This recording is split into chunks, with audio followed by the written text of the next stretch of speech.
Merci à tous d'avoir répondu présent à ce webinaire qu'on a organisé un petit peu à la dernière minute, mais il était important pour nous, ANR, de vous présenter les modalités de lissage qui s'appliqueront dès la rentrée de janvier. Donc pour ce webinaire, je suis accompagnée aujourd'hui de Vincent Cotet, donc directeur délégué à l'administration et au budget de l'ANR.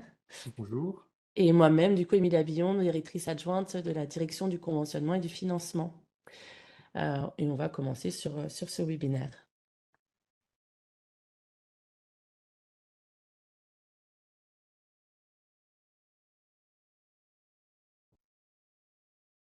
Alors, les éléments de contexte qui sont importants et qui ont entraîné là, les mesures de lissage que nous allons vous présenter bientôt. Vous avez, je pense, suivi et subi finalement le contexte particulier de la construction du projet de loi de finances 2025 et du coup les conséquences que cela a pu avoir sur les éléments financiers pour les opérateurs de l'État. Donc d'une part, la construction a été très particulière avec un calendrier habituel qui n'a pas été respecté. Et le second point, c'est le contexte particulier sur les dépenses publiques avec des contraintes particulièrement fortes qui s'appliquent à l'ensemble des dépenses de l'État et particulièrement sur le ministère de l'Enseignement supérieur et de la Recherche. Et donc, pour l'ANR, cela se traduit sur les deux éléments budgétaires que nous avons en dépenses, sur les autorisations d'engagement, donc sur les engagements que nous faisons sur les projets sélectionnés en cours d'année. Donc, la marché LPR n'est pas complètement intégrée. Euh, et le deuxième point, c'est sur les crédits de paiement que nous pouvons dépenser en cours d'année 2025 qui ne sont pas complètement en ligne par rapport aux premières prévisions que nous avons. Et donc, suite à ce constat qui a été partagé avec le ministère et avec le cabinet qui était en charge de ce dossier à l'époque, le choix a été fait donc sur les engagements de maintenir d'essayer de préserver le taux de succès. La question du maintien se pose encore et on n'est pas sûr de pouvoir l'assurer, mais en tout cas, le but est de préserver au maximum le taux de succès. Et, et sur les crédits de paiement, donc, qui sont d'une part très fortement versés sur les projets déjà sélectionnés les années précédentes. Et donc, ces versements-là sont attendus par les équipes. Et il y a également les versements sur les nouveaux projets sélectionnés. Et donc, pour assurer la soutenabilité euh, du budget de l'ANR, le choix a été fait d'introduire des mesures de lissage qui ont été validées par le cabinet du ministre. Et donc, c'est ces mesures-là que nous allons vous présenter. Donc, ces mesures-là portent sur trois objets. Donc, on va rentrer dans le détail. Euh, le volume global des mesures de lissage est évalué à environ 160 millions d'euros pour que vous ayez voilà, le chiffre global en tête sur l'année 2025. Donc la première mesure de lissage va concerner l'ensemble des financements des projets qui sont retenus pour financement à compter de l'édition 2025. Donc ça sera uniquement pour l'année prochaine les projets conventionnés au titre de l'édition 2025.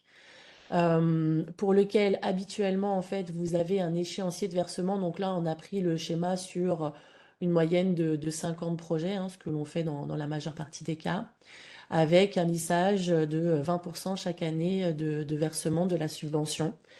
L'année prochaine, donc pour l'édition 2025, il a été fait le choix de diminuer l'avance initiale, de la passer à 10% et de reporter du coup en fin de projet au moment du solde. Donc il y aura maintenant un solde à 30%. Les échéances intermédiaires ne bougent pas, ce qui signifie qu'en fonction de la durée de votre projet, vous aurez les 60% en fait de différence entre l'avance initiale et le solde qui sera réparti d'ici sur la durée de votre projet. Donc là, c'est le schéma sur un projet sur 5 ans. Ça, c'est la première modalité, je le répète, hein, qui s'applique uniquement sur les projets qui seront retenus pour financement sur l'édition 2025. Tout projet 2024 sur lequel vous avez été retenu pour financement ne sera pas impacté. L'ancien échéancier s'applique toujours. Deuxième modalité de lissage concerne les préciputes. Donc aujourd'hui, de la même manière, l'ANR pour les établissements publics verse un préciput pour les parts hébergeantes et sites en dehors des projets. Et cet échéancier, ce versement se faisait dans la majeure partie des cas sur 3 versements avec 45% la première année, 35% la deuxième année, 20% la deuxième année. De la même manière, on a lissé sur une durée plus longue les versements et donc cette fois-ci, les préciputes seront versés sur une durée de 5 ans avec une échéance de 20% chaque année. Ce formalisme de versement de préciputes et cet échéancier s'appliquera au préciput 2024, projet 2024, que l'on va conventionner en janvier 2025. C'est que ça fait beaucoup de dates, mais donc là, en janvier 2025, l'ensemble des projets 2024 ont été retenus pour financement. Il va y avoir la diffusion des derniers projets retenus pour financement là sur la fin de période. Et donc en janvier, on sera en capacité de conventionner cette vague de préciputes hébergeants et sites. Et donc, il se conventionnera sous cette forme-là au niveau de l'échéancier. Le dernier impact, on va dire, de ce lissage porte sur les financements Carnot. De la même manière, il était initialement appliqué un échéancier en 2 temps, donc avec une avance initiale à 90%, un solde à 10%. Et donc, depuis cette année, cette fois-ci, on l'a appliqué dès cette fin d'année, là, puisque le conventionnement des Carnot ont eu lieu sur fin novembre et ce mois de décembre. Donc, on l'a appliqué dès cette année, avec un échéancier réparti sur 4 ans, 50% la première année, 30% en année N+1, 10% en N+2 et 10% pour le solde. Donc voilà les 3 mesures qui s'appliquent donc dans un premier temps à l'ensemble des projets financés par l'ANR au titre de son plan d'action à compter de l'édition 2025. Pour les préciputes à compter de janvier, donc sur les nouvelles conventions de préciputes que vous recevrez à partir de janvier, et sur les financements Carnot depuis cette fin d'année.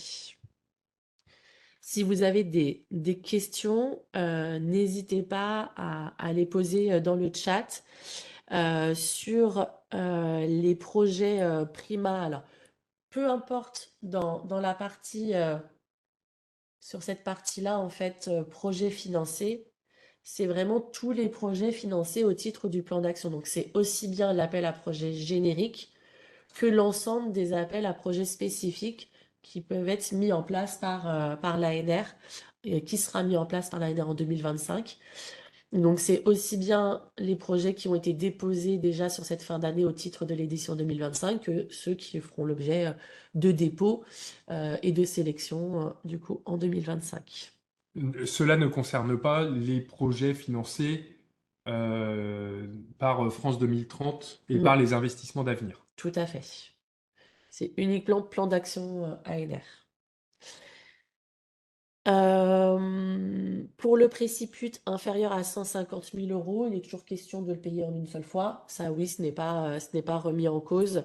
On continuera à payer en une seule fois les montants inférieurs à 150 000 €. Il y a une question sur le préciput, alors qui est hors sujet. Véronique, j'ai bien eu votre question, qui est hors sujet, entre guillemets, pour aujourd'hui. Mais oui, les conventions préciputes feront l'objet fin 2025 d'un dépôt sur le CIM, mais ce n'est pas encore d'actualité. Alors, une question revient régulièrement sur la disponibilité de la présentation. Ce webinaire est enregistré et sera mis en ligne sur le site, Mm, ainsi que la présentation. tout à fait. Dans les prochains jours, je pense, Oui. on devrait être en mesure de le faire. Donc, sur les PEPR, du coup, pas de changement. Les PEPR sont une action de France 2030 et donc ne sont pas concernés là par ce que nous vous présentons. Tout à fait. Pour les projets 2024, hein, rien ne change. Encore une fois, tout projet d'édition 2024 ou antérieur, pas de changement où on n'a pas impacté le passé, hein, tout ce qui a Les été projets déjà conventionné, les conventionnés. projets déjà conventionnés ou même ceux qui sont en cours de conventionnement pour 2024, puisqu'il nous reste encore 5% de projets non conventionnés. Mais voilà, c'est vraiment à compter de l'édition 2025, donc pour le futur. Donc, pour les projets sur lesquels, on l'espère, vous serez retenu pour financement. Alors, plan d'action ANR, c'est l'appel à projet générique, mais aussi les appels à projets spécifiques. Donc, c'est tout ce qui rentre dans notre budget d'intervention. Et donc, c'est ce que disait Vincent, hors France 2030, PEPR et tout dispositif de ce type. Alors, pour le préciput, donc l'échéancier actuel pour les préciputes supérieurs à 150 000 euros sont versés sur 3 ans avec un rythme de 45, 35, 20. Et donc là, l'échéancier va passer sur 5 ans avec un rythme équilibré de 20% chaque année. Tout à fait. Concernant, il y a des questions sur les taux de préciput. Tout ce qui est taux de préciput, on a reconduit les taux appliqués cette année. Donc, c'était les taux de 2023 qu'on avait réappliqués en 2024 et qu'on réapplique à nouveau en 2025. Donc, pas d'évolution dans les taux de préciput sur 2025. C'était des choses qui avaient été annoncées lors des webinaires qui avaient eu lieu en septembre. Donc, pas en tout cas de modification de ce qui avait été annoncé en septembre. Les PEA sont-ils concernés? Oui, les PEA font partie. Donc, alors, encore une fois, pas les PEA qui ont été conventionnés, mais la prochaine vague de PEA fera l'objet aussi de ce type d'échéancier avec des soldes à 30% et 10% en avance initiale. Euh, il faut avoir en tête qu'on n'a vraiment pas changé les budgets alloués aux sélections, hein. C'est vraiment les versements qui sont impactés.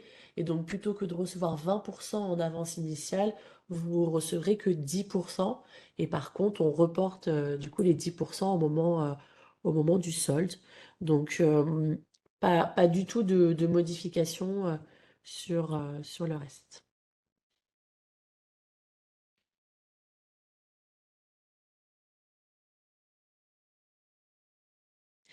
Comme je l'ai dit, non, les projets 2024 qui feront l'objet d'un conventionnement 2025 parce que ont été sélectionnés très tardivement ou toutes les pièces n'ont pas été reçues pour pouvoir conventionner, ne seront pas impactés sur ce nouveau type d'échéancier.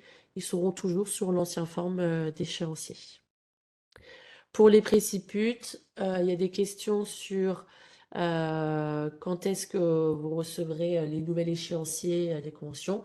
Les vagues de préciput sont toujours notifiées en année N+1 des projets. Donc là, ça sera fait courant du premier trimestre 2025 et donc sous ce format-là avec ce nouvel échéancier. Oui, tout à fait. Il y a des questions, quelle que soit la durée du projet, hein, l'avance initiale sera de 30%, sera de 10% et le solde de 30%. Oui, tout à fait. La durée du projet verra ajuster l'échéancier intermédiaire, les échéances intermédiaires, donc les 60% restants, comment elles vont se répartir dans le temps, sous une, deux ou trois échéances intermédiaires. Mais dans tous les cas, on sera bien toujours sur 10% d'avance initiale, 30% de solde. C'est vraiment notre règle principale. Et l'ajustement se fera sur 2 ans. Bien évidemment, sur les cas de projets très courts, hein, sur 2 ans, On pourra voir pour un ajustement. Les cas sont vraiment extrêmement rares d'avoir des projets sur 2 ans. Donc effectivement, on n'a pas mis en avant ce format-là. Et si vous êtes concerné, on pourra vous répondre. Mais je pense qu'on restera sur un principe assez équilibré à ce moment-là. Mais les appels sont vraiment extrêmement rares sous 2 ans.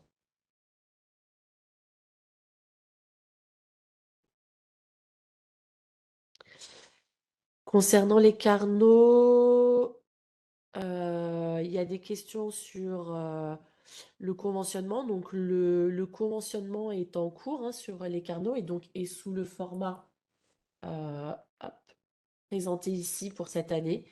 Donc ça, vous avez vos interlocuteurs hein, s'il y a des questions sur les délais de contractualisation, de retour de signature conventionnée. Notre PDG en signe tous les jours. Elle en a signé encore hier. Donc ça, vous pouvez contacter votre interlocuteur, hein. On ne pourra pas répondre à toutes ces questions de modalités pratiques, on va dire, métier. Là, le but était vraiment de vous présenter les modalités de lissage. Il y a une question sur ce nouveau lissage est-il dû à une mauvaise utilisation des crédits ANR en général? Alors, une mauvaise utilisation des crédits, je ne pense pas. Les crédits ANR sont utilisés pour financer les projets. Et donc, sauf si on remet en question la finalité de l'ANR, mais pour le coup, le cycle de notre activité avec la phase de dépôt et de sélection des projets qui consomment des autorisations d'engagement et ensuite les versements qui sont faits suivant suivant les échéanciers partagés dans les conventions ou dans les actes attributifs. Ça, c'est quelque chose qui est partagé avec les établissements et qui semble correspondre aux attendus des différentes parties prenantes. Là, la contrainte particulière que nous avons en 2025, c'est que nous n'avons pas les ressources suffisantes, tout simplement, pour allouer tous les versements qui sont prévus donc au titre des projets passés, sélectionnés les années d'avant, et au titre des projets qui seront sélectionnés en 2025. Voilà, donc ça les versements correspondent à une mécanique, si je puis dire, qui suit la sélection. Cette mécanique-là a été estimée à une certaine hauteur et les ressources qui sont attribuées à l'ANR par l'État, c'est essentiellement le financement très largement principal de l'ANR, n'est pas suffisant pour couvrir l'intégralité des décaissements prévus selon les règles passées. Et donc, ce qui a été étudié suite à ce constat, ce qui a été étudié pour que le budget soit soutenable, c'est de faire ces mesures de lissage qui ont été arbitrées par le cabinet du ministre. Merci. Les 4 niveaux de préciput sont-ils concernés par la mesure de lissage? Alors, oui, mais dans une mesure différente, puisque aujourd'hui, les préciputs gestionnaires et laboratoires rentrent dans l'aide allouée au projet et donc sont concernés par les mesures de lissage annoncées ici au titre des projets financés par l'ANR, puisque c'est inclus dans l'aide allouée au projet. Et les parts hébergeurs et sites font référence du coup au versement préciput avec ses modalités de versement. Donc oui, les 4 parts sont finalement impactées, mais dans des mesures différentes puisqu'elles ne sont pas versées de la même manière aux établissements.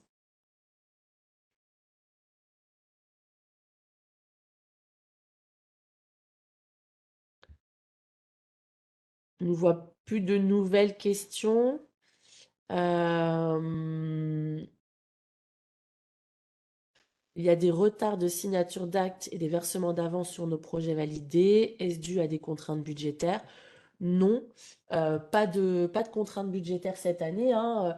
On a fait, on est à un peu plus de 92% de conventionnement cette année au titre de l'édition 2024.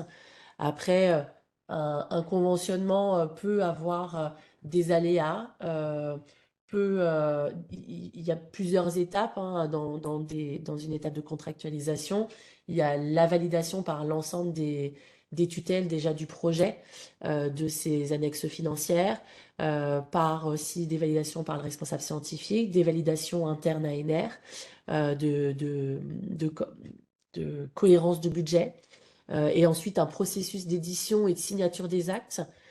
Donc, on n'a pas d'alerte spécifique sur des retards de traitement. On est à 80, je vous dis, à 92% des projets sélectionnés au titre de 2024 qui ont été conventionnés, qui ont été déposés, notifiés aux établissements, qui ont fait l'objet d'un versement d'une avance initiale. Donc, à ce stade, pas d'alerte pour nous. On sait qu'il y a toujours un reliquat qui se prolonge en 2025 sur le conventionnement, surtout avec des projets qui peuvent être sélectionnés plus tardivement. Après, si vous constatez des retards sur votre conventionnement, encore une fois, vous avez des interlocuteurs qui sont là pour répondre à vos besoins. Mais en tout cas, pas d'alerte et aucune contrainte budgétaire sur cette fin d'année pour l'ANR. On paye encore, mes services payent encore jusqu'à aujourd'hui des avances initiales, donc pas d'inquiétude. Vous allez encore recevoir des versements d'ici la fin de semaine, au début de semaine prochaine. Mais voilà, on travaille toujours d'arrache-pied pour jusqu'au bout pour satisfaire et essayer de conventionner au plus tôt. Il n'y a pas eu de retard non plus sur les versements intermédiaires. De la même manière, hein, si vous avez des problèmes à titre individuel, je vous laisse vous rapprocher de vos interlocuteurs, mais vraiment pas de sujet et pas de contraintes. Après, euh, les versements, tout ne se fait pas en automatique. Il peut y avoir des contraintes, il peut y avoir des livrables attendus, il peut y avoir des tiers bloqués parce que vous avez eu des changements administratifs et donc des avenants en cours. Enfin voilà, un financement vit et donc peut avoir des contraintes. Donc euh, n'hésitez pas effectivement à solliciter vos interlocuteurs en direct sur ce genre de questions. Sur les sélections, sur les listes complémentaires, je sais qu'il y a quelques projets qui vont faire l'objet encore de listes complémentaires jusqu'à demain. On a jusqu'à demain pour publier les dernières listes. Donc oui, il peut y avoir encore des bonnes nouvelles qui arrivent avant ces fêtes. Pouvez-vous nous donner des exemples de dispositifs entrant dans les catégories AAP spécifiques? Bah, c'est tout ce qui n'est pas appel à projet générique en fait.